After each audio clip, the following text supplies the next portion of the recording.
Welcome to the Confronting, I'll just put the slide on here. There we go. Welcome to the Confronting Coloniality in Indian Psychology and Psychology in India speaker series. It's brought to you by Dr. Bedi's Counseling, Psychotherapy, Research, Teaching, and Service Lab in partnership with Dr. Suneet Varma at the University of Delhi, with funding provided generously by the Shastri Indo-Canadian Institute. The purpose of the speaker series is to better mobilize knowledge about coloniality in Indian psychology and psychology in India in both Canada and the US, Canada and India in particular, and promote its application, not only in India and Canada, but globally. More specifically, the speaker series adopts a decolonizing framework and aims to investigate, deconstruct, and confront the colonial manifestation of Euro-American psychology in the Indian national context.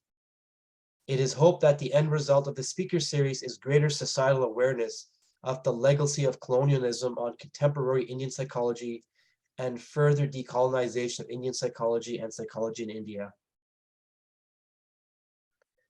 So just as a few introductory comments about the topic, while the official colonization of India is long over, the legacy of colonialism lingers on in India and in the mentality and lived experience of many Indians all over the world. Partially through its political and economic power and interests, as well as its implicit endorsement of Western cultural superiority, Euro-American psychology has positioned itself as the universal psychology that applies to all of humanity. It denounces other global traditions of psychology as cultural or indigenous, but sees itself as acultural, objective, and scientific.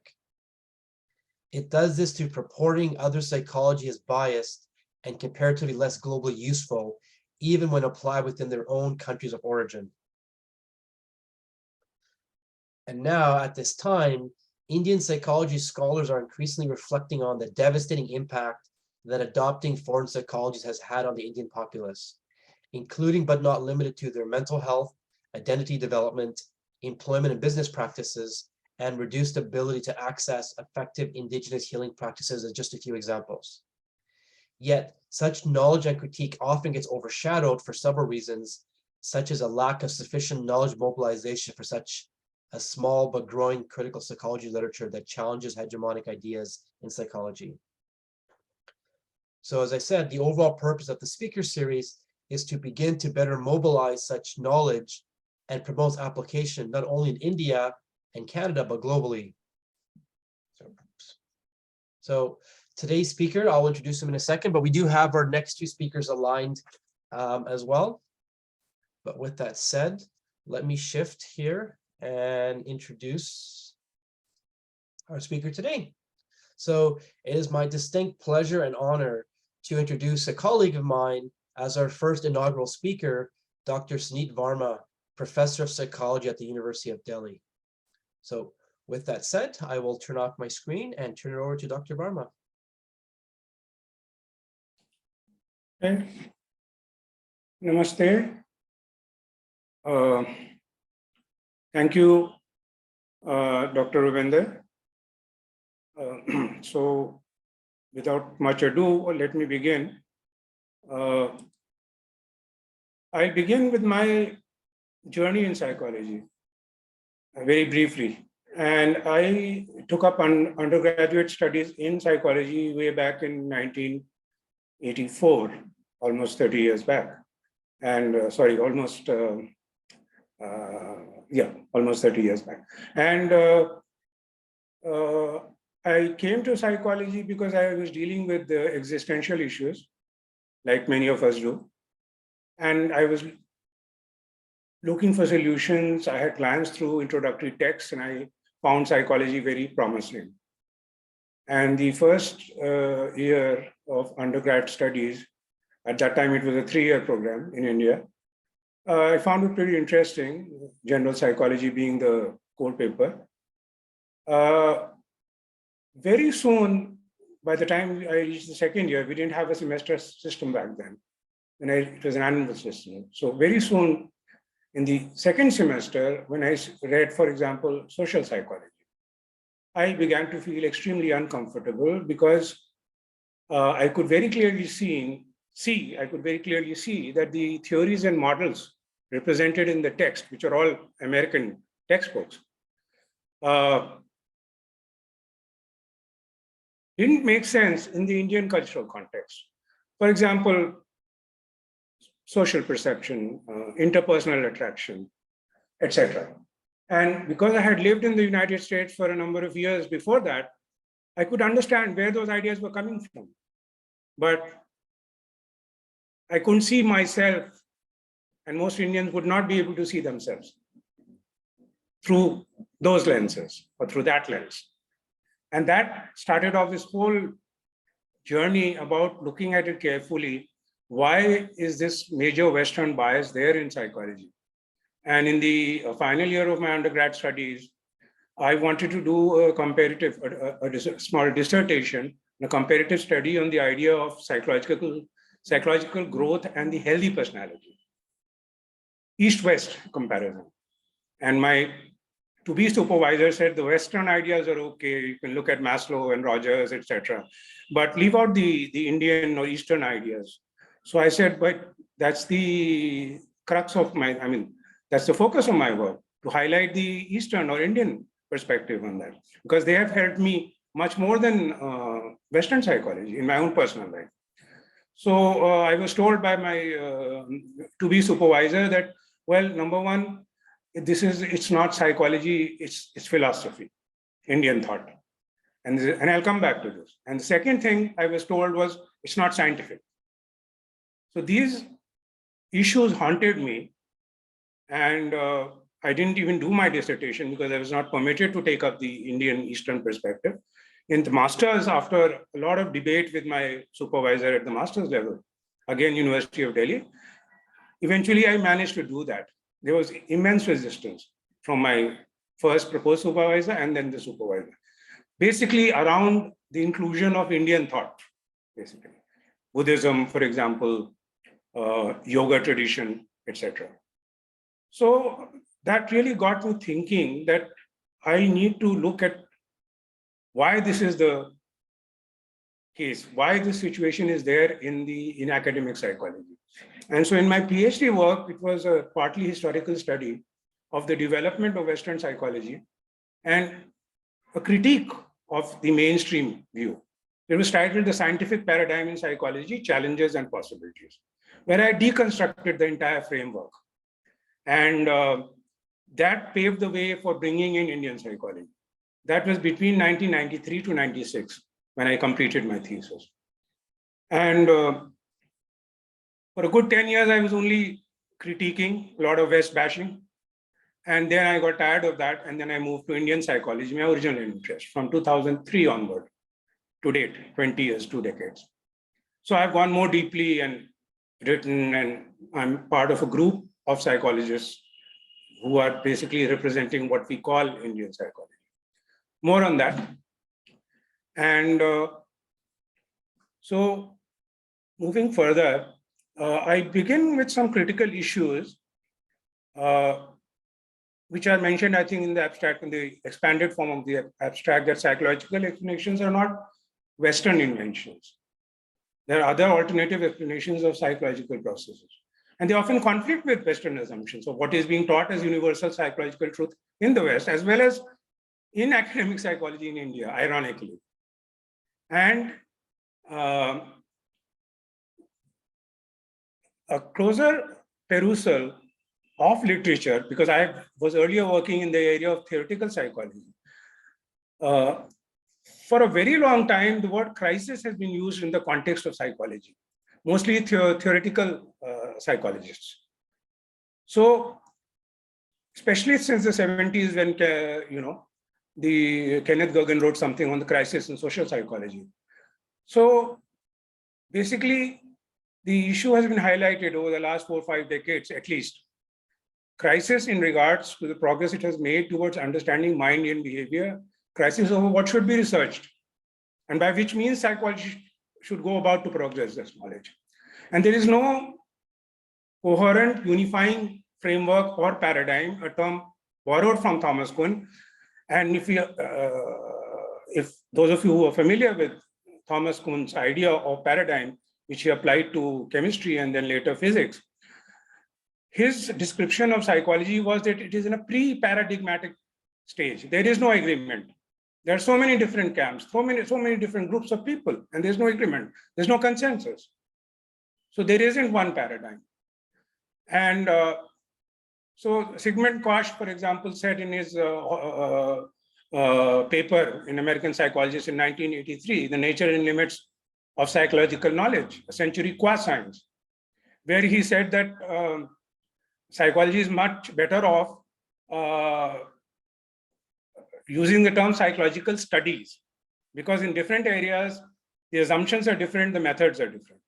And he said that psychologists or psychologists suffer from two metapathologies. One he called a meaningful thought syndrome, studying things which are not meaningful or commonsensical. And the other, he said, was pseudoscientistic role playing. We pretend as though we are some kind of scientists. So that literature is abundant. More recently, Goldstein in 2008 has written that there is a crisis in psychology, philosophical problems which generate fragmentation. And he's given a long list why this disunity is there. And so Goldstein suggested that psychologists need to get together and basically get their act together. And it is precisely in this context that Indian psychology can make a major contribution, basically. If it could help us in removing this fragmentation and in unifying. My contention is, and my assertion is, that Indian psychology provides a much larger canvas within which we can make sense of Western psychology. But there is much more in the psyche, which has not been captured by Western psychology. So a few words on Indian psychology, and I will come back to that because I'm going to talk about colonization and decolonization first. And so by Indian psychology, we mean an approach to psychology that is based on ideas and practices that have developed on the subcontinent for thousands of years. And we use this to indicate and honor the origin of this approach to psychology, the underlying philosophy, conceptual framework, and methods used for inquiry, and the technology of consciousness that makes it possible for psychological change and transformation, basically. And it is not basically, it should not be confounded with, it is not the psychology of the Indian people, and it is not psychology as taught at Indian universities. And we hold that Indian psychology as a meta theory has something unique to contribute to the global civilization. And it is not so much about the past as it is about the present and the future, basically. Now, again, a quick recap of academic psychology in India. The first department in 1916 in Calcutta, called Kolkata now. Largely, it was an experimental approach, replicating studies which had been done in the West. Later, psychometry came into it. Again, tools borrowed from the West. It's only in the 70s that psychologists turned to the arena of social problems in the Indian context. So there, the context began to come into the picture. Then 80s, cross-cultural psychology, 90s, cultural psychology, looking at things from our cultural vantage point. And it was only in 2002 that the Indian psychology came into the picture. So more on that later.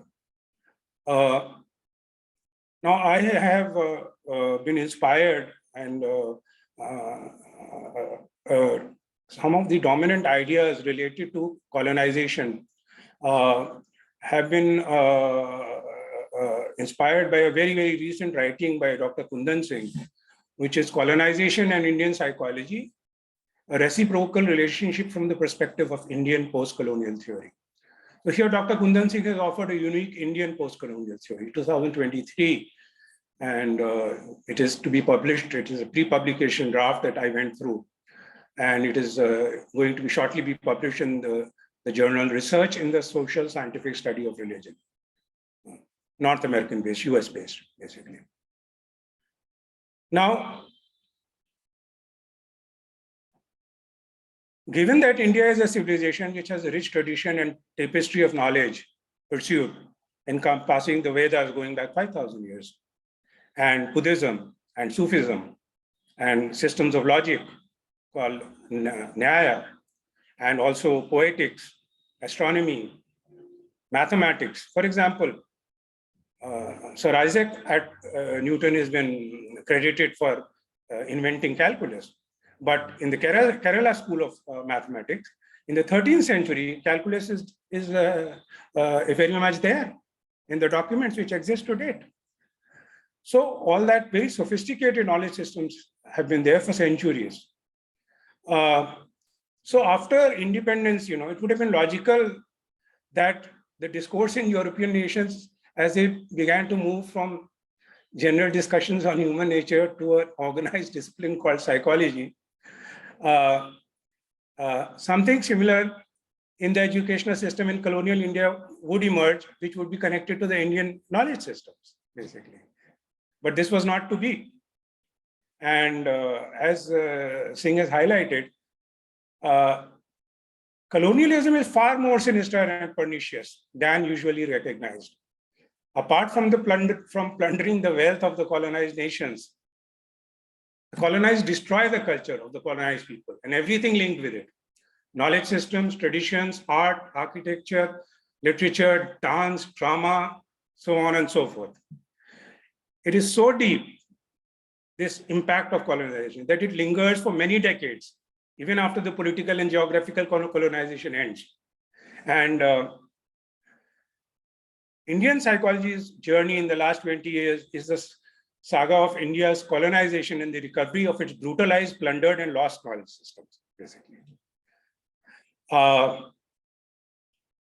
Indian psychology had no representation when colonization came into place. And it is yet to bloom fully, because this group of Indian psychologists, Indian psychology persons who represent Indian psychology, including myself, is a very small number. It's a minority in academic psychology in India, though a formidable minority, but nevertheless a minority. And it's going to take time when this is going to bloom. And what comes in the way is the colonized mindset, especially in academics, the intelligentsia in India. Now, what happens if you look at post-colonial studies, the political hegemony is followed by discourse hegemony. So the representation, study, classification, and ordering of the colonized through intellectual works encompassing translations, commentaries, travelogues, surveys, etc. And that systematically and comprehensively destroys the native worldview. So colonialism involves the conquest of culture in what Spivak has called epistemic violence. And the native knowledge systems are decimated. And this happened from Latin America through Asia, basically, where the Western European nations basically colonized. And it has very disastrous psychological consequences, which we are still living amidst. One, it leads to the colonized, developing inferiority complex around one's language, culture, dress, manners, and it is unconscious to begin with. It manifests in developing shame towards one language or towards the language of one's ancestors. And the common example is that in the academia, especially, if you speak in English, then you are respected. But if you speak in your native language, then people look down upon you. For example, my native language is Hindi. So if I have mastery over Hindi and Sanskrit, and if I wear traditional Indian clothes, then I am looked down upon, as though I'm some inferior creature, basically. Today, it's very much there today, 75 years after independence. And so the knowledge and philosophical system of the colonizing civilization, in our case, the British, that becomes the dominant framework. And amongst the colonized, at least the intelligentsia also begins to think and operate like the colonizers, which is very much the case in academics in India and in academic psychology in India. The colonized intelligentsia carries all the prejudices of the dominant culture against the dominated. What the Brits taught, said about us, now that is internalized by the intelligentsia, by academics, and that further complicates the whole thing. And so, for example, this is a citation from Singh's paper. Fanon could not have said it better. Colonialistic bourgeois, by way of its academics, had implanted in the values of the colonized that the essential values, meaning Western values, remain eternal despite all errors attributable to man. The colonized intellectual accepted the cogency of these ideas, our intellectual community. And there is in the back of his mind, stood a sentinel on duty, the guard, guarding the Greco-Roman pedestal, basically. So, of course, that is the backdrop of Western psychology, the Greco-Roman tradition. And now, after the Indian psychology movement gathered momentum, basically, system of psychology based on Indian thought, and we have a commission for the university called the University Grants Commission. So in 2017, some of us were part of a committee to draft this model. It's a model which is serves to guide universities all over India when they create their curriculum, both for undergraduate and what we call postgraduate, BA and MA levels. And when this was put on site on the UGC website, and I'm reading out the reaction of academic psychologists in India, the majority and their representatives. Indian psychology is religious and not scientific. Indian psychology is spirituality, not science. Indian psychology is philosophy, not science. Indian psychology is faith-based and not evidence-based. Indian psychology is regressive and past-looking and not progressive. Indian psychology is culturally relative, not universal. And these are all bogus claims. Mind you, I can refute each and every point. And if you read our publications, you can see that. And they have not read it. Those who are attacking Indian psychology, they have not read our publications. Indian psychology, but this is that colonized mindset. Indian psychology is not objective. On the contrary, subjective. Indian psychology is not modern. It is traditional. Indian psychology promotes irrationality. Indian psychology is monolithic and scuttles diversity. Indian psychology promotes conservatism. Indian psychology is communal and not secular, etc. This can be a much longer list. This is the majority community, the representatives of the majority community of academic psychologists. And there was a major debate, online debate on this.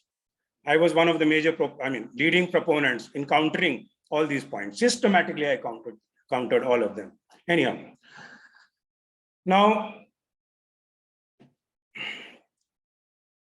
so basically, what the colonizer does is that they show that their culture, the England or the West, Western Europe, especially England, that is far superior to Indian society. And then there is a demonizing of Indian society. So again, this is cited in Kundan Singh's work. James Mill wrote this book, 1817, The History of British India. And how does he describe Indians? No people, how rude and ignorant soever, who have been so far advanced as to leave us memorials of their thoughts in writing, have ever drawn a more gross and disgusting picture of the universe than what is presented in the writings of the Hindus. In the conception of it, no coherence, wisdom, or beauty ever appears. All is disorder, caprice, passion, contest, portents, prodigies, violence, and deformity. And each and every point can be countered. They're all invalid. It is he goes on further. It is perfectly evident that the Hindus never contemplate the universe as a connected and perfect system. This is at the essence of Indian thought, governed by general laws and directed to benevolent ends. And it goes on, denouncing and demonizing India and Hindus being the majority group in particular, basically. And so when you see the psychology scene in India today, this is what you see. A colonized mindset which has unconsciously, non-consciously adopted the mindset of the colonizer, has very little understanding of our own knowledge tradition. And because in the context of psychology, it is at least a 5,000-year-old tradition, dealing with matters psychological, understanding of the psyche, change, transformation, etc. And it has a bearing in applied psychology extensively, basically. So some of us have been writing in that area also. So now, basically, as I told you, in India, the majority are doing work which is imitative and replicative of studies done in the West. And even though it has continuously been challenged that Western psychology is not universal. And in fact, Singh wrote a paper last year. There isn't only cultural blindness in psychology, psychology is culture blind, basically. So coming back to Indian psychology. So, and all this, despite that India has a rich tradition of psychological thought coming from the Vedas, and despite that Indian thought has been studied quite significantly in the West. For example, the Upanishads, the Gita, the Vedanta, Buddhism, Sufism, etc. They are all disciplines that involve psycho-spiritual development. And their ontologies may differ, but they, at the basic level, there is agreement. And this has been pointed out by luminaries like Sri Ramakrishna and Swami Vivekananda and Sri Aurobindo, for example. And they've written Swami Vivekananda and Sri Aurobindo on this. And it's very important to keep in mind that these are not faith traditions like Christianity and Islam. The divinity or ultimate reality in Indian thought is a matter of experiencing, understanding, knowing, and realizing, not cognizing. So there's no faith involved, it's experiential. And it's a journey which requires psycho-spiritual growth and transformation, basically. For example, Sri Aurobindo said that yoga is nothing but practical psychology. And now, so this movement picked up, has gathered momentum. And basically, Indian thought, if you look at it historically, it's a coherent system of thought which emerges from the worldviews of traditional, what is called darshana. Darshana is not philosophy. It means to see or apprehend, basically. And it is a vision. And it is not accessible to everyone. It takes a lot of effort, what is called sadhana, to have that vision. You cannot just be engaged at a cognitive mental level of consciousness. They talk about knowledge beyond the mind. Now, I will not elaborate on this. If questions come, then I will go into that. But they are not anti-rational and they are not anti-empirical. So the Nyaya talks about different categories, which are all dealing with empirical knowledge, basically. And so in 2002, a small group of psychologists got together. I was one of them. And we drafted a document called the Pondicherry Manifesto. This was in Pondicherry in South India, a erstwhile French colony. And we had a series of conferences from 2002 to 2018. And 5 out of maybe 15, I organized at the University of Delhi, the last one in 2018. In that manifesto, we realized the need for publications, papers as well as books. So since then, 7, 8 books have come out. Handbook of Indian Psychology, Foundations of Indian Psychology, and then psychology in the Indian tradition, and so on and so forth. And interestingly, this has been noticed more in the West than in India by leading scholars in India, the rise and development of Indian psychology. So Adrian Brock in Ireland wrote in his book, Internationalizing the History of Psychology, about this Indian psychology. And those of you in developmental psychology may be familiar with the name of Jan Walziner. I don't know if I have the pronunciation correct, Jan or Jan Walziner. In his book in 2001, pages 208 to 10, he has written a whole section on IP, meaning Indian psychology, maintaining spirituality in science. Then he goes on to say the non-linear yet not necessarily cyclical notion of history of science is surely a wider scheme of things in any discipline. And then such a hard-hitting statement. We can claim, for instance, that psychology in the last 6 decades has proceeded in directions of no progress. It does not follow that psychology needs to return to the precise state of affairs of the pre-1933 era, but rather in line with IP, Indian psychology, that it can develop a new pathway at the intersection of basic assumptions about the human psyche that differ from those of European and non-American beliefs. And how much time do I have, Rob? See here. You have another 20 minutes. Okay, so I'm good. What I thought was that this may come across as being somewhat abstract. Of course, the early part was the impact of colonization, which even around the world, people, unless they've been reading the literature on the impact of colonialism and decolonization and the problems that come in the major obstacles, would be familiar with this. But psychologists, unfortunately, don't read that literature, unfortunately. And the mindset is colonized, but yet there is no effort to understand why it is so. And ironically, the West appreciates Indian psychology more than psychologists in India. I mean, there is so much which has been borrowed from India. Whether it's, look at mindfulness. John Kabat-Zinn is based on Buddhist Vipassana meditation.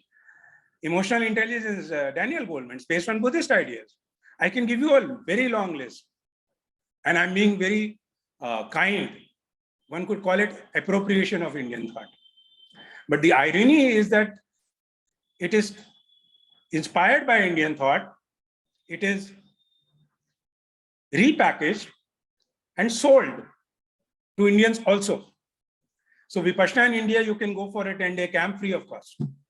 But if you want to train with, you want to attend a workshop on mindfulness meditation, it's a different story altogether.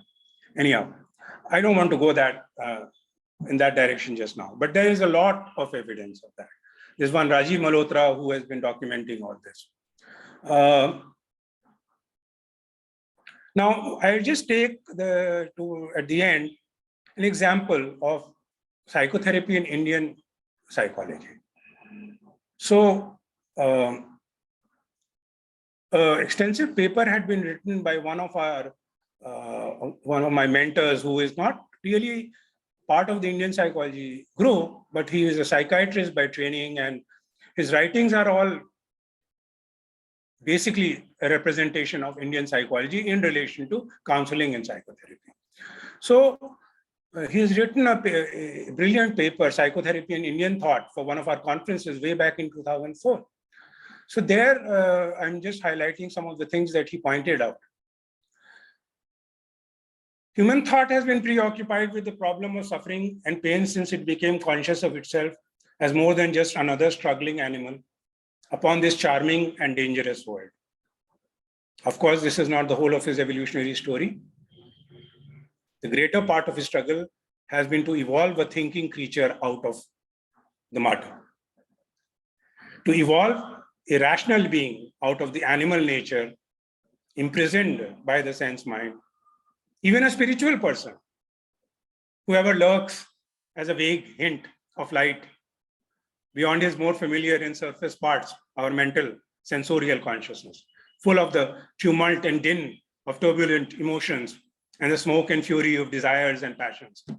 Still, a part of his evolutionary journey can be written as an attempt to overcome various forms of possible suffering and pain. This movement to conquer or contain suffering has itself taken two basic forms or approaches. One regards suffering as essentially an inevitable and even natural state of living beings, with life presenting the picture of a constant struggle for survival. Right? Happiness is something that has to be acquired from outside and is not intrinsically ingrained in human nature, though the urge to seek it is part of his constitution, the urge to seek happiness. And now in this approach, relief from suffering and changing it into some form of joy has to be at least a double approach. First, the cutting off the pain through physical and psychological means, medication, therapy, and second, the acquiring of happiness through largely external means, possessiveness, acquisitiveness. And Cushman had written this brilliant paper, Why the Self is Empty, way back in the 80s. He passed away tragically a few months back in an accident. The other approach, which is more the Eastern, but not necessarily the Eastern.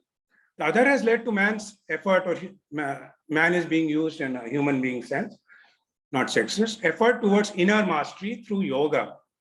Now, some of the people may not understand, yoga is not merely about these postures that in the West people associate it with. Yoga means the union of the limited self with the higher self, a larger identity. So if in Jungian terms, it would be the merging of the ego with the self, basically. And so the other approach is inner mastery through yoga and such other inner means. While the first approach is generally associated with the Western outlook of life, the other is usually regarded as Eastern, or more specifically Indian.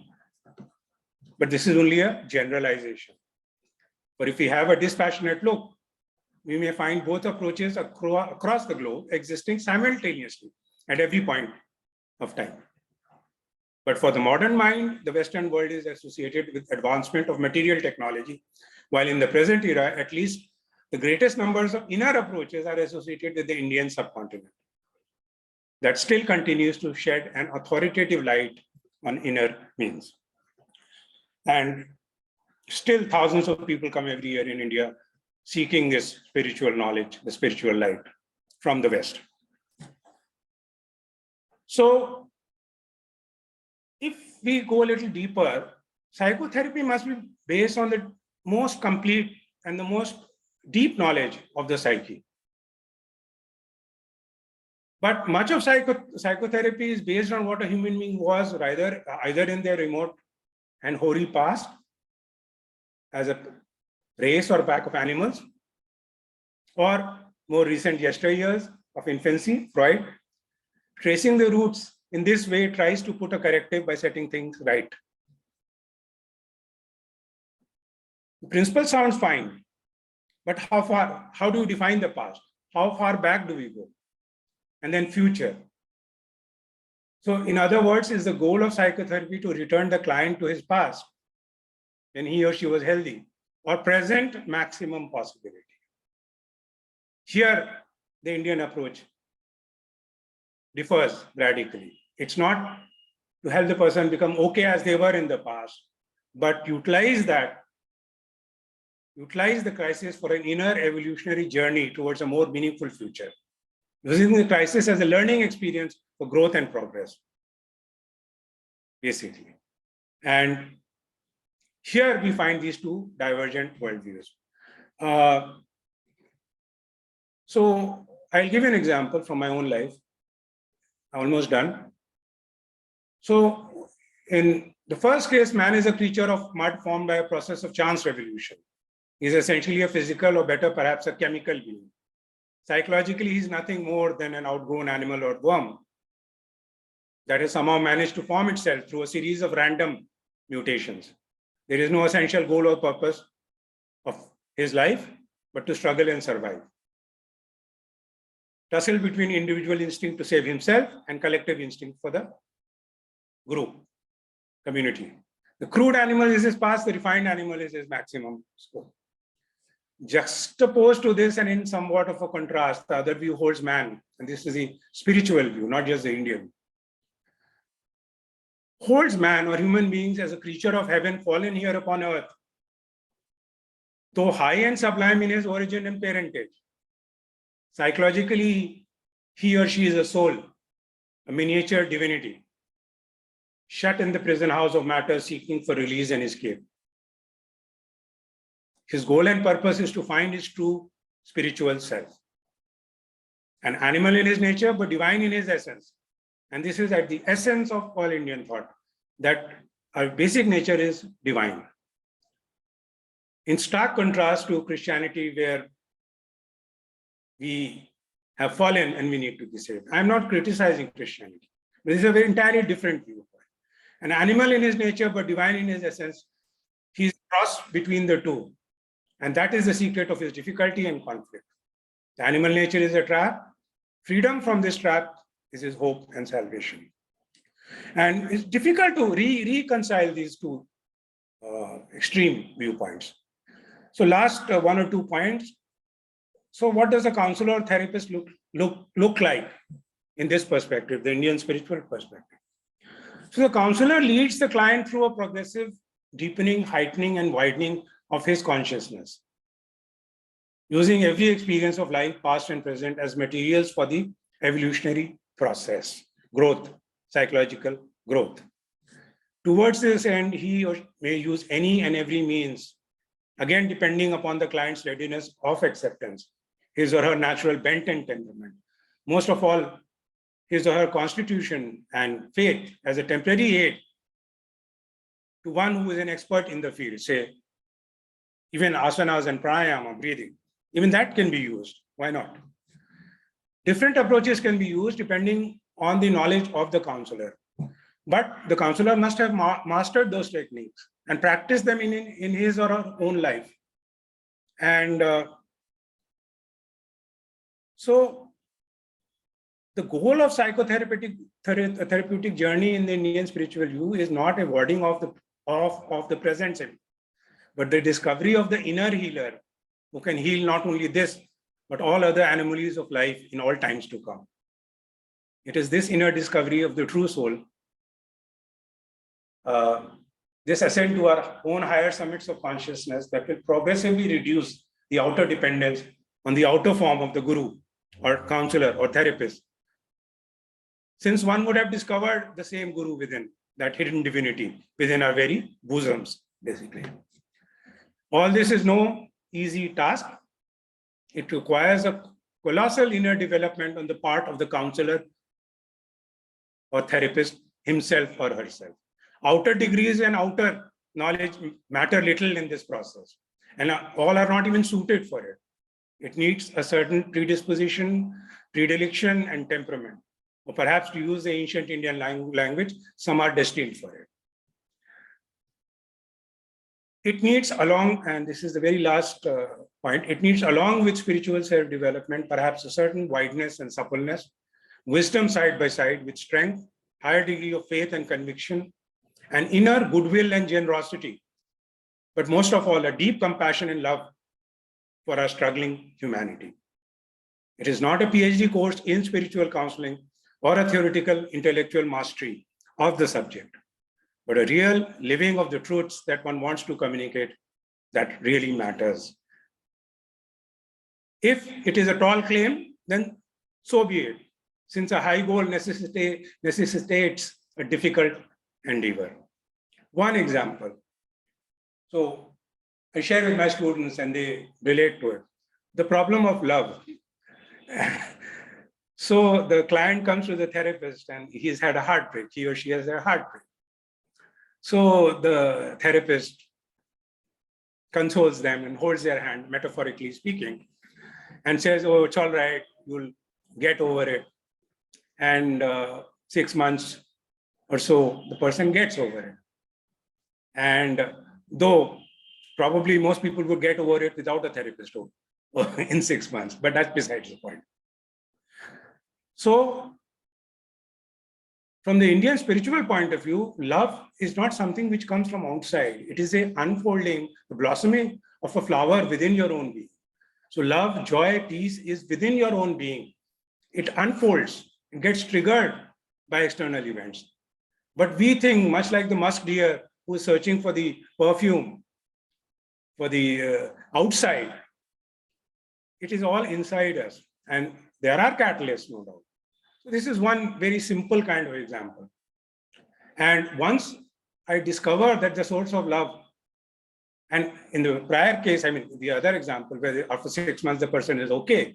So the therapist say, okay, now you're fine. Carry on with your life. Next time you have a heartbreak, come back to me. In this approach, if the person is helped to discover the source of love within them, they will never need help from anybody. And they will be a being who will begin to radiate love. And this is not abstract. I know many people like that.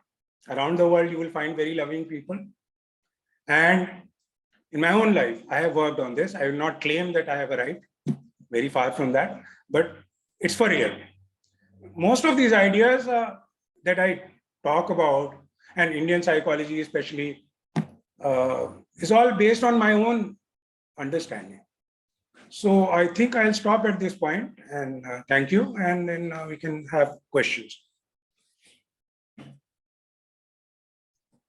Great. Well, thank you, Dr. Varma, for your very enlightening talk. I want to alert the members in attendance here that at the bottom of your screen, there's a button that says Q&A for question and answer. And so now's an opportunity to click on the Q&A button and just type in your questions. So please do that. And I see questions are coming in. So definitely please post your questions. And let me just open up the question here. Okay, so Dr. Varma, I will read the question out to you. The first question says, what are some ways in which Indian psychologists can challenge their own colonialistic bias and prejudice, especially when working with clients and patients? Especially when working with clients? With clients and patients. So what are some ways in which Indian psychologists can challenge their own colonialistic bias and prejudice, especially when working with clients or patients? There are two aspects to this. One is that if by Indian psychologists, you mean people who are guided by Indian psychology. Because if you say psychologists, the majority are guided by Western frameworks. So in that case, they are using frameworks developed in the West, partially adapted to the Indian context by bringing in the variable of culture. Nevertheless, the efficacy of this would be slightly less than the efficacy of those approaches in the West, because they have been taken from an alien context and they have been superimposed in our culture. So the success and efficacy would be less than it would be in the Western context, number one. Number two, I can give you examples. There was a person by the name of V.S. Negi. I think he's no more, very senior psychiatrist, All India Institute of Medical Science. So he had this young girl, young adult, as a client, and while he was talking to her, she kept looking outside the room. So he asked her, why do you keep looking at the door? So she said, my mother is outside. So he took that as a cue to ask the mother to come and sit, because the girl was just not comfortable talking on her own. And so the mother came in, and this is where culture figures in, and she was far more comfortable. So Negi used many Indian he took into consideration the cultural context, and he adapted his practice to that. But my own focus is, and my assertion, claim you can say, but it is my assertion, that the psycho-spiritual framework that we talk about in Indian psychology gives a more comprehensive picture, a deeper understanding of the human psyche, and means to resolve issues. For example, you look at Buddhism, people forget what Buddhism is all about. Buddhism is not philosophy. Buddhism is not religion. The Buddhist is the greatest clinical psychologist who's set foot on earth so far. He said there is suffering. He identified the cause of suffering, the solution, and he detailed that. Now, by suffering, the Buddha meant psychological suffering. Even if there are physical difficulties, they manifest in the psyche. So I have physical pain. All people do not respond in the same way to physical pain. God forbid, I lose a limb. I can accept it, or I can keep cursing my fate. So I will suffer endlessly. So my response from the Indian psychology, not psychologists in India, would be that we have to take cues and inspiration from the psycho-spiritual framework offered in these major systems of thought. It can be in the Vedanta, which is a summary of the Vedic knowledge. It can be Buddhism, it can be Sufism, etc., or more contemporary writings of Sri Aurobindo, for example. So these are two. So there is one is Indian psychologists in general, and the other is Indian psychology. How would Indian psychology respond to it? So I tried to address both. Yeah. Okay. All right. Next question would be here. Okay. What would you suggest to ensure the integration of mindfulness meditation in education, which, as you highlight, draws from the Buddhist tradition, is not cultural appropriation? So again, what would you suggest to ensure the integration of mindfulness meditation in education, which, as you highlight, draws from the Buddhist tradition, is not cultural appropriation?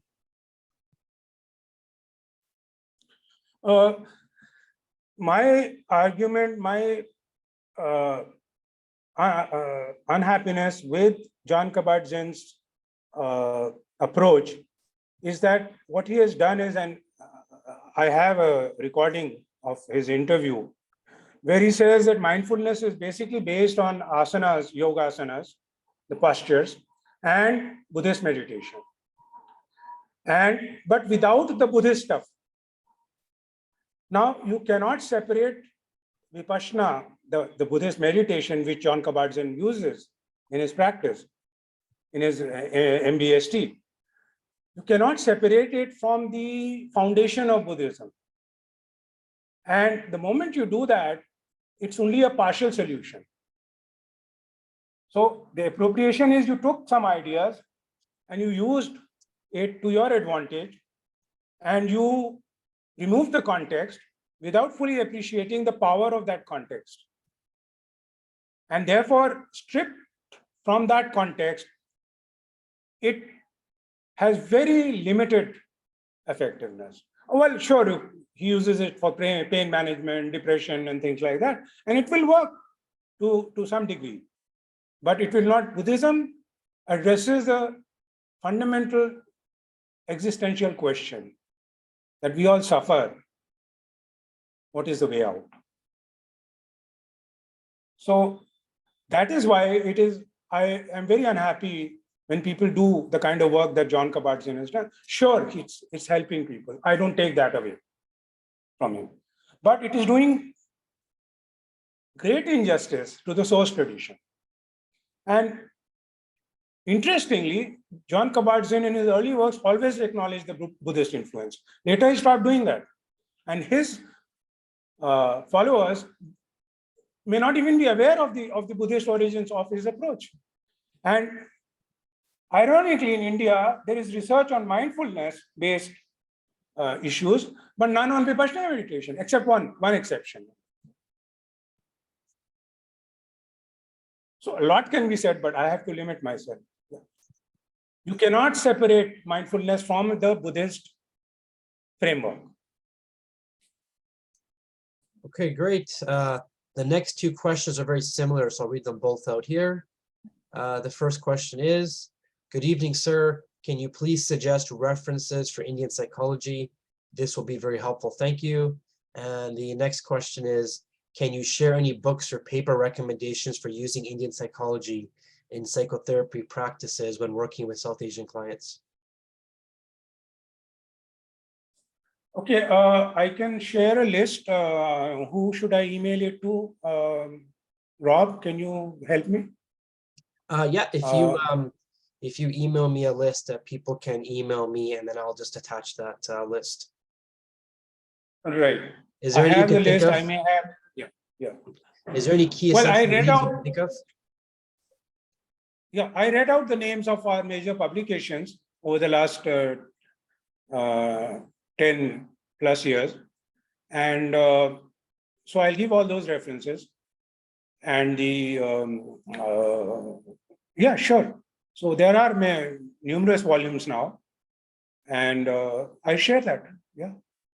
I'm a co-editor of Foundations and Applications of Indian Psychology 2013, which was a rehash of our earlier two volumes, which were more extensive. Foundations of Indian Psychology Theory and second Foundations of Indian Psychology Applications, volume 1 and 2. So that we condensed into a two-volume thing. They're very low cost, low priced publications so that students in India can buy them within 500 rupees, which is like less than $10, basically. Great. The next question here is, Namaskar, sir. How can research in Indian psychology be promoted without seeking the approval of Western validation in its real sense?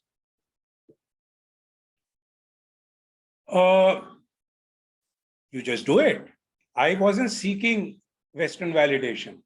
I was only sharing, and also to people in India, that there are outstanding intellectuals in the West who have noticed this emerging field and are appreciative of it.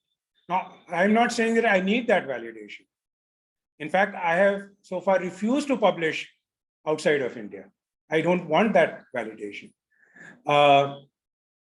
So you just do it. You read, and if you can find a mentor, all the better, because mentoring is extremely important. As you would know, in counseling and therapy, you need a mentor to begin with. And so is the case with Indian psychology. And it need not be confined to counseling and psychotherapy. We have a number of people who are working in the area of organizational behavior, education, to name a few. And in our MA postgraduate curriculum in Delhi University, the University of Delhi is the actual name. First semester, there are four core papers. Everybody has to take it, 140 students. And second semester on, they opt for one area of specialization. So you have the typical clinical, OB, etc. And there is one which I have floated on Indian psychology, which is 8 papers spread over 3 semesters. So it looks at the yoga tradition, it looks at Buddhism, it looks at applications in different areas. And there's no way I can do it alone. Fortunately, post-COVID, we get a lot of assistance online. So yeah, that's happening. That's happening here. So, and there's no validation. And we are not looking at any validation, basically. And you have to understand it and then you begin applying it, basically. I mean, I had a student come to me who had taken the specialization of organizational behavior. And then he said that the inputs that I got from Indian psychology on organizational behavior, I find more useful than what I was getting in my organizational behavior class. I'm not bragging, I'm just sharing what one of the students told me, basically. So it's not something theoretical or abstract. It's very, very practical and applied. And it was a challenge for us to demonstrate that, and we've been doing it effectively, successfully. Okay, great. The next question is psychometry in conjunction with the Indian perspective? Is it worthwhile to develop a scale measuring the extent of colonial mindset? Okay. Well, I don't know whether it's really worthwhile because it's so obvious. There is no doubt about it. It's pervasive, it permeates all of academia, almost all of academia. Psychology, in a very, very big way, suffers from this colonized mindset. And if Indian ideas come from the West, yoga is good for you, then educated Indians start embracing yoga. Before that, they were not. And mindfulness, they will embrace, but not go for Vipassana meditation. So the scale, sure, it can be developed, but it's so obvious. There's no way that any thinking academic in psychology would not be aware of this. Whether he or she talks about it or does something about it is another matter. Because here also, basically people are looking at their career. And so if you publish in line with Western thought, if you basically follow those frameworks, chances of publication are far greater. And if I use the Indian psychology framework, I face a lot of resistance. Now, Professor Kundan Singh published his paper in 2022 in America and this 2023 in America. When he approached a leading journal of India, Psychology in Developing Societies, brought out by Springer. There was a long exchange between the editor and him, and eventually they didn't publish. So, very interesting. He was published in the West, which is not published in India.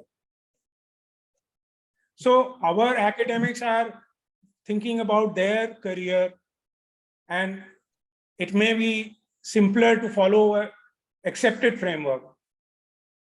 Whether it is part of what Sigmund Koch called a meaningful thought syndrome is besides the point. That is the basic, that's how I look at it. So I'm not critical of my colleagues. I can understand. They're concerned with their career path. But if you don't take a shortcut, the returns will be far more, basically, because you will actually benefit from that scholarship. Whereas otherwise you may not, by just imitating and replicating. I don't know how much one can benefit. See, in the West, it makes sense because those are issues which are coming up in their own context. But we are taking that from an alien context, alien culture.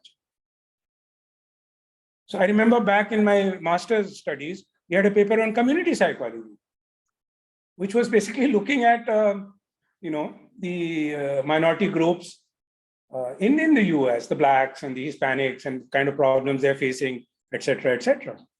Now that was taught here. What do I do with that kind of community psychology? It has to be, now things have changed, both at the undergraduate and postgraduate level, no doubt. But these are the challenges, basically. Great. Okay. The next question. How does Indian psychology position itself in context of political climate of religious divisions that cause emotional distress or trauma in people? I also want to understand the take Indian psychology has to include thought and cultures of minority communities of castes and tribes. So I'll read that question out again. How does Indian psychology position itself in context of political climate of religious divisions that cause emotional distress or trauma in people? I also want to understand the take Indian psychology has to include thought and cultures of minority communities of castes and tribes. Right, that's a good question, and I think I have a good answer, hopefully. First of all, we are cognizant of this. We have addressed these matters to a great degree. Of course, there are limitations. So, for example, we are not only looking at classical traditions, whether it is the Vedas or the Buddhist thought. We also look at folk traditions. So, for example, there is a well-known saint poet from the 16th century by the name of Kabir. And Kabir was difficult to, I mean, they say that he was from a Hindu family, he was raised in a Muslim family. And Kabir basically made us aware that the whole problem is othering, me and others, how to transcend that. And basically, he was against all these divisions and all formal religion, basically, and all castes, etc. Now, in our own writings, we have represented folk voices, healing in folk practices. Tribal, I think explicitly, I do not remember. Maybe we have yet to come to that, to tribal communities. Yet, for sure, we are going to do it. The thing is that, well, how much do you expect from 5 or 6 people? And many of our students at the master's level, after having done 3 or 5 years of psychology, because we have psychology here in 11th and 12th grade also. So some have done for 5, some have done for 3 years of undergrad studies. They say that now you're telling us about Indian psychology, but how come we were not told about it earlier? So I said, but look, I'm not responsible for that. And then as they get engrossed, then they ask about the future. I said, you are the future. I'm going to retire in 6 years. So it's you people. Some of you have to take it forward. So basically, a lot of work can be done, needs to be done. And we have taken up representation of different so-called religions, because the term religion is very misleading in Indian context. They are not religions in the sense of the Abrahamic religions, Judaism, Islam, and Christianity. And in Indian thought, like, for example, Hindu is used for the Vedas, but the Hindu word was used by the Muslim invaders 600 years back for the first time. Anything which predates that cannot be called Hindu. The Vedas cannot be called Hindu. The Gita cannot be called Hindu, but it's part of the Indian knowledge system. So we have chapters on Sufism, which is connected with Islam. We have chapters on Buddhism, Buddhist thought, and applications, and Jainism, the Sikh tradition. Ravinder would be interested to know. We have also a chapter on the Sikh perspective. And one of my colleagues, the neighborhood college, has written that. She's of Sikh origin. And valid point, we are trying our best to address this, but we need more people. So people who are part of the tribal community, they have to come forward. And we would definitely encourage them, and we would help them in the publication if they are not getting a platform for publication. So it's not an exhaustive list of the publications. It's an ongoing thing. It's another matter that in our group, the senior most passed away 2 years back. The second most senior, Professor Anand Paranjpe, who's still writing in Vancouver, there for the last 40 plus years, has just completed, he says, my last book on yoga psychology. And he's a brilliant man. I would consider him one of the finest minds in psychology. So it's an ongoing thing. But now with these 2 gone, that leaves barely 4 or 5 people. So that is again unless the younger people come up, and unless they realize the grips of the colonized mindset, which I can only do through my teaching. So we have a compulsory core paper, which all students, we have, like, you won't believe it, 100, like undergraduate number, 140 students in our MA. So I sensitize them to all these issues that I'm talking about. But they are the ones who have to take it forward, basically. And also my colleagues in the colleges, undergraduate teaching is done in the colleges. I'm in the postgraduate department where we have MA and the doctoral program, basically. So we are all the time encouraging, we are not actually critical of what anybody may be doing. We are appreciative. Yet we must realize the power of the colonized mindset and how to loosen it and why it is important to loosen it. So religion word is very inappropriate. And Indian thought throughout has said that it is beyond any kind of sectarian boundaries. It is something which applies to humanity. This is a slogan which the government is currently using from the 11th century. Vasudev Kutumbakam means all of humanity is but one family. So this has been there for 5,000 years in our ethos. Inclusiveness. We are all one, basically. Which is not to deny that we have a share of violence and othering and all kinds of problems. But there are all these writings, all this work done, not only in the classical tradition, also in the folk tradition. Tribal, I have yet to look at because I have not found any writings, but I'm sure it must be there, which is highlighting the oneness of humanity, the oneness of all the people of India, and overcoming these barriers of class, of caste, of religion. Because nowhere in so-called Hindu thought, so-called Hindu thought, says that all religions are worthy of respect. It's a position of mutual respect. I respect your religion. There are many paths to God. You are free to choose your path. We are not imposing any path on you. But as we respect your path, we request you to respect our path. A position of mutual respect. We are not, there is no concept of converting, as has been there in Christianity and Islam, basically. Because we respect, we say it's fine, your approach is fine. All of them, Ramakrishna Paramahansa said, it's like climbing a mountain from different sides. All religions have different paths. Ultimately, you're going to get to the top. It doesn't matter which religion you believe in. Be focused on the goal. So caste, religion, none of these are barriers if you are grounded in the essence of Indian thought. And I don't like to use the word Hindu because it's a very recent phenomena. And the current government is also creating a discourse where there is a marginalizing of certain groups, I would say non-Hindu groups. I am not in agreement with that.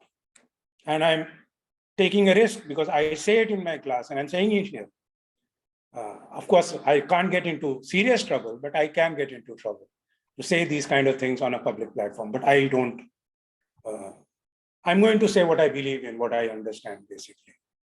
I don't believe that Indian thought says there's any kind of exclusiveness about any group, even about caste. People who have not been in India, as per the documentation, the earlier description of the caste, the term is Varna system. And the Varna system is based on aptitude, not by your parentage.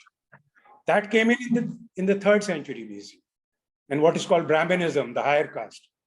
That developed, basically what happens is when a group is in a privileged position, they want to hang on to that privilege. It happens everywhere in the world.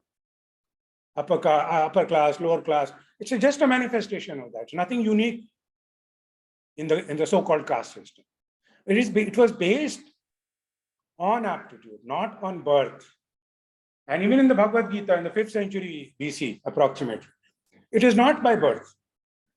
A little later, things begin to change.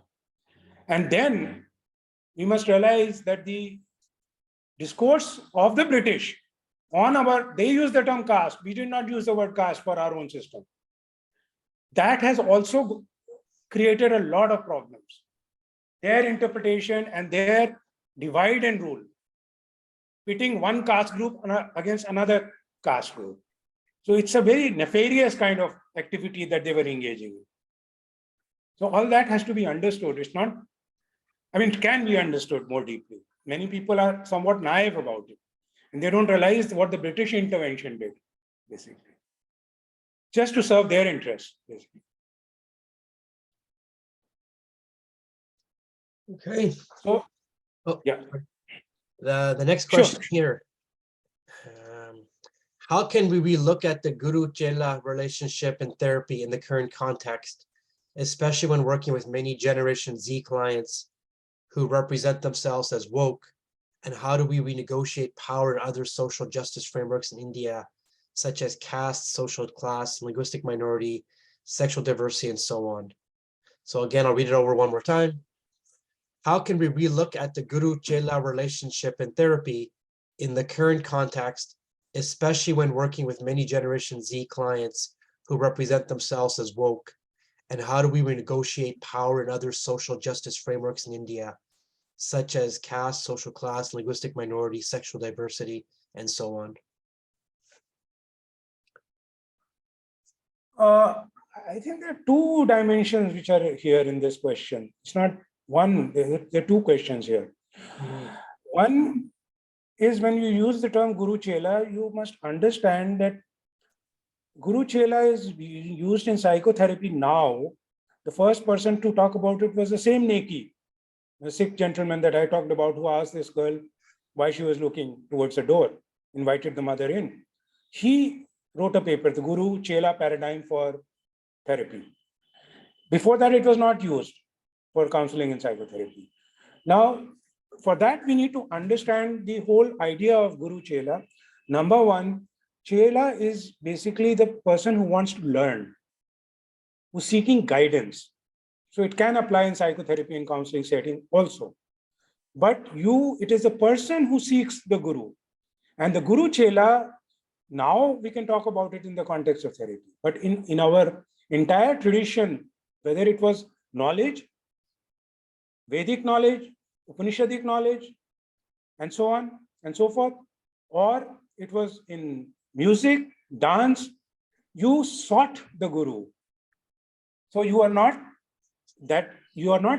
fundamentally subservient. You realize the wisdom and the scholarship and the mastery of the Guru, and you want to be guided by the Guru. And the Guru will mentor you for years at times, till you have mastered whatever you are working on. It may be your own inner development and spiritual growth in the context of psychology, or it may be classical music, singing, vocal instruments, it may be classical dance forms. So that is the idea. And then one day, the Chela becomes a Guru. Same thing, if with that mindset, one seeks a Guru for psychotherapy, there is no power dynamics here. You are making a choice that this person is more advanced, ahead of me on the spiritual journey, and he or she can help me and guide me.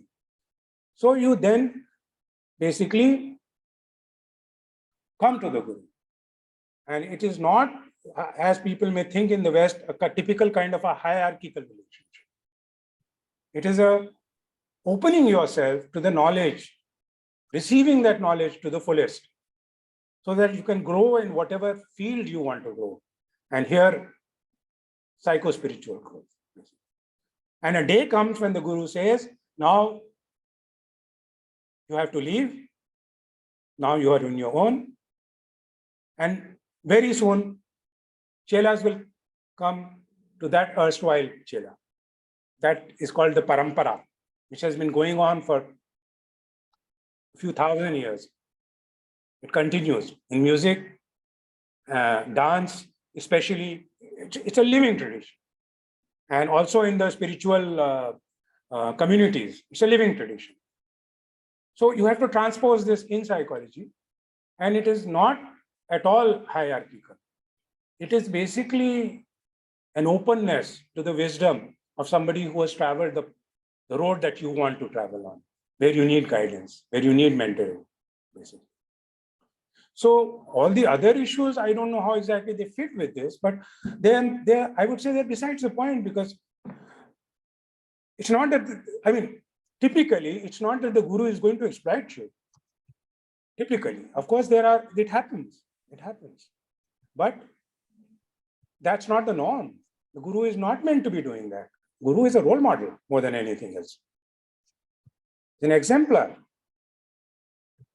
So all the other things. See, what you hear, what you see in the media, especially in the West, even in India to some extent, are those more isolated cases.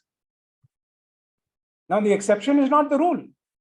So all these spiritual gurus, and we hear of sex scandals, but that's a very fringe phenomenon. It's not that all of these gurus are perverted people, far from the reality. But what you read, even in India, the elite English reading is basically, and then you must realize that the people who are writing in the newspaper, especially in English, because all our leading newspapers and magazines are in English.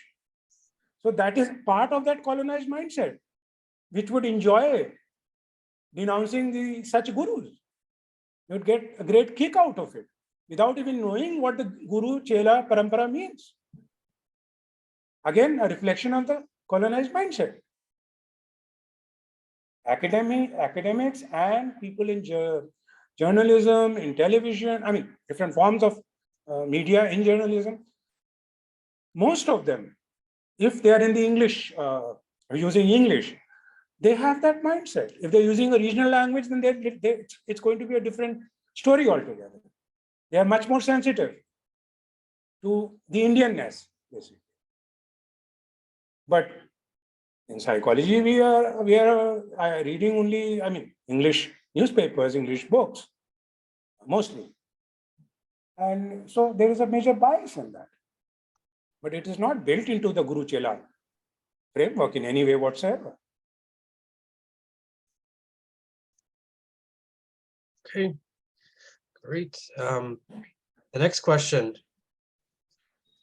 Where can responsibility be fixed for teaching colonialized psychology in the name of modern psychology in Indian universities and college, even after 75 years?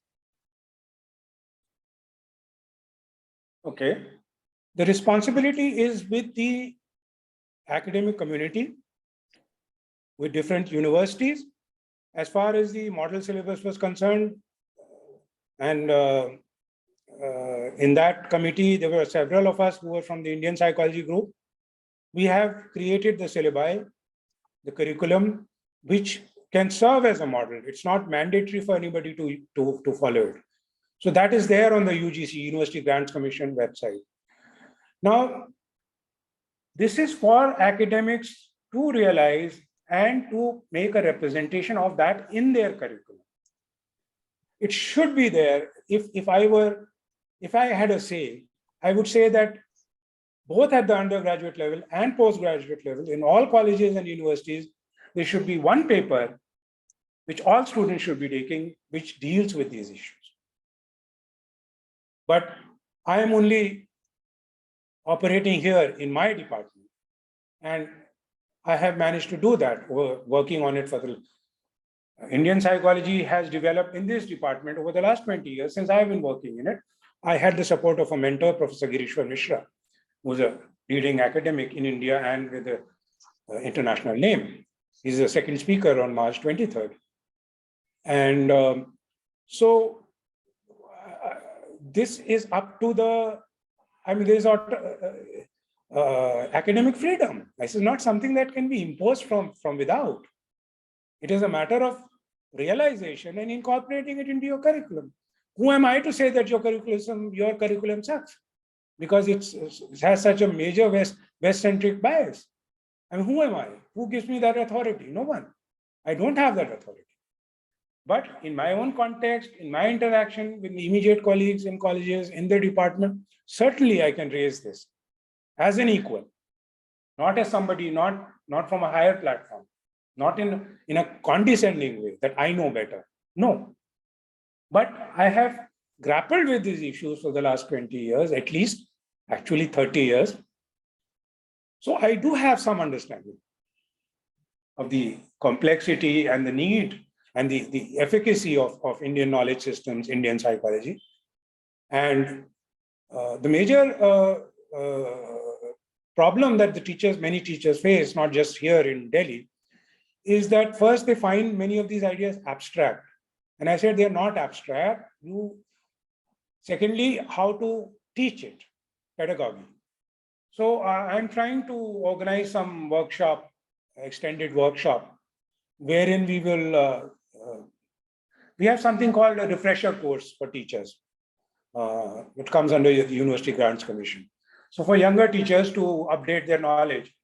So I was once invited to do it in 2010 on Indian psychology, and now I'm initiating one on advanced Indian psychology with a focus on pedagogy. So I'm sure there'll be takers. How many, I don't know. So these are the challenges, and I'm trying to at my level, whatever I can do, I do. But I don't want to impose. I don't want to be condescending in any way whatsoever. My position is not that I know better. My position is this is what I understand. I would like to share, and I would like to hear your take on this, basically. Great. We only have about 3 minutes left, so I'm sorry that we cannot get to all the questions, but I do appreciate that people were very interested in sending a lot of questions. And so I think the last question of today will be, how do we create an understanding or appreciation of the Indian worldview in global psychological publications?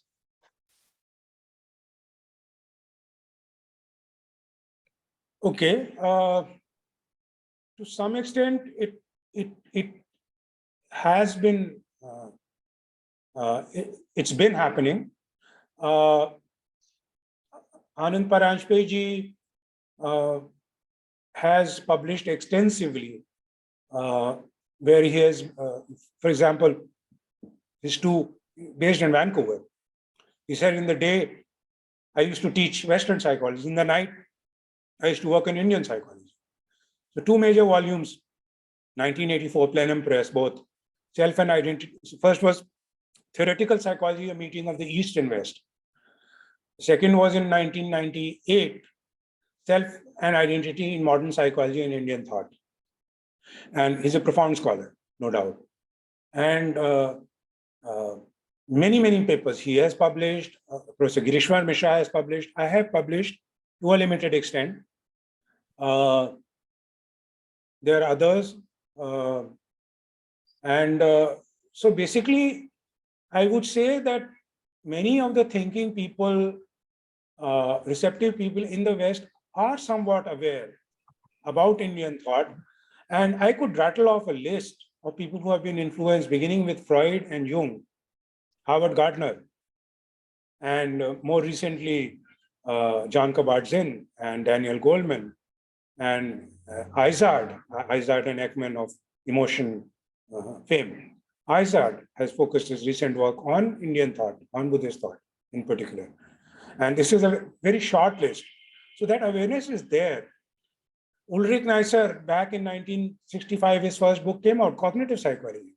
At a conference, Professor Anand Paranjpeji cornered him. He raised his hand and Neisser refused to entertain him. So in the cafeteria during lunchtime, Anand Paranjpeji told Neisser that whatever model that you shared, model of mind, theory of mind, smells of Buddhism to me. So Neisser replied, do you want me to come out of the closet? So it's not that people are not aware. Many leading thinkers in the West are aware. The question is whether they acknowledge it or how influential those thinkers are. That is the main thing. And then unless non-Western worldviews are represented in the psychology curriculum in the West, for example, I'm forgetting the name. Maybe I'll send you the. I have a friend in Utah. It's a Mormon university, and he, when he encountered Indian psychology, he incorporated it in his curriculum. So he teaches it to his students. I had Professor Eric Cowan from James Madison University, who's retired now. He incorporated it into his counseling psychology program. So individuals have been doing it, no doubt. And these are mainstream institutions. There are also non-mainstream institutions like Sophia University, which is the Institute of Transpersonal Psychology now, the California Institute of Integral Studies, which have a major representation of Indian thought. But there is, of course, what operates is the politics of knowledge. So Harvard is not going to endorse it.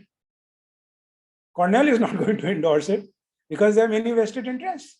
What I say is the term it's not my own coinage, is that there are privileged discourses in the academia. Not only in India, but in the West, it's all pervasive. Only certain discourses are given space. It is for the academic world in the West to create space for alternative conceptualizations. So the ball is in your court, not my court. Okay.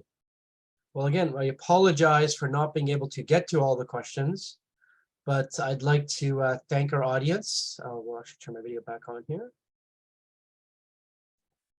There we go. I would like to thank the audience for their attendance and for the excellent questions. We have this as a speaker series, and so as noted on the slides, we will be back again next month and again in April for our next two speakers, so please stay tuned. Thank you very much, Dr. Varma, for sharing your thoughts and for being so wonderful and generous with your time with so many questions. Again, I apologize. There are about 8 more questions we didn't get to, but I assume that it's okay if they reach out to you directly, Dr. Varma, if they have questions that didn't get answered today. Sure, I would welcome that. Sure. Great.